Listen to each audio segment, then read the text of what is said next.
ఏమండి సుబ్బారావు గారు, ఒకటండి, మన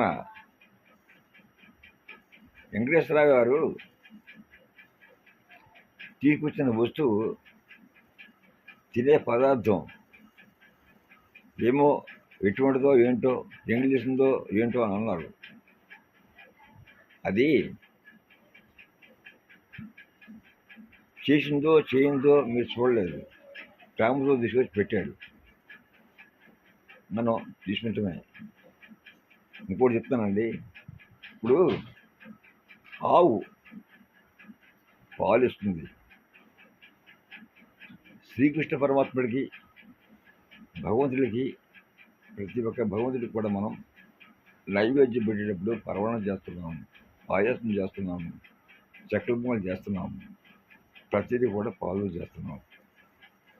ఆ పాలు, ఆవు పాలు దూడ ఎంగి చేయకుండా, దూడకి ఇవ్వకుండా మనకి పాలు ఇవ్వదు కదా. దూడ ఎంగి చేస్తుంది కదా, అది ఎంగిలే కదా. అది నెక్స్ట్ గేదె కూడా అంతే కదా. గేదె కూడా దూడ పేయగా గేదె పాలు కూడా ఎగిలే కదా. వాటిలో కూడా మనం నైవేద్యాలకి ఎన్నో రకరకాలుగా చేస్తూ ఉంటాము. పరమాణం చేస్తుంటాము, తర్వాత చక్రములు చేస్తుంటాము, పెరుగు చేస్తుంటాము, దానిలో నెయ్యి చేస్తుంటాము. ఎన్నో 4-5 రకాలుగా వస్తూ ఉంటాయి. మరి ప్రతిదీ ఎంగిలే కదండి. మరి శబరి ఆ తల్లి శ్రీరామచంద్రుల వారికి ఎంగిలి చేసిన పండు ఇస్తుంది. మరి శ్రీరాముల వారు కూడా భుజించారు కదండి. అందుచేతన ఎంగిలి లేనిదే లేదు. సృష్టిలో ప్రతిదీ కూడా ఎంగిలే. ఇప్పుడు తేనె ఉంది. మన చెట్టుకి తేనె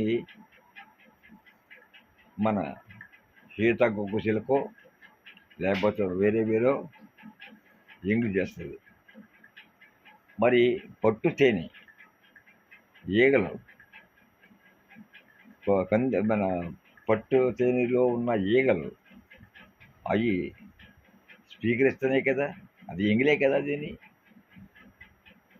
ప్రతిదీ కూడా భగవంతుడు పెట్టేదన్నీ కూడా ఎంగిలి లేనిదే సృష్టి లేదు అని నేను చెప్తున్నాను.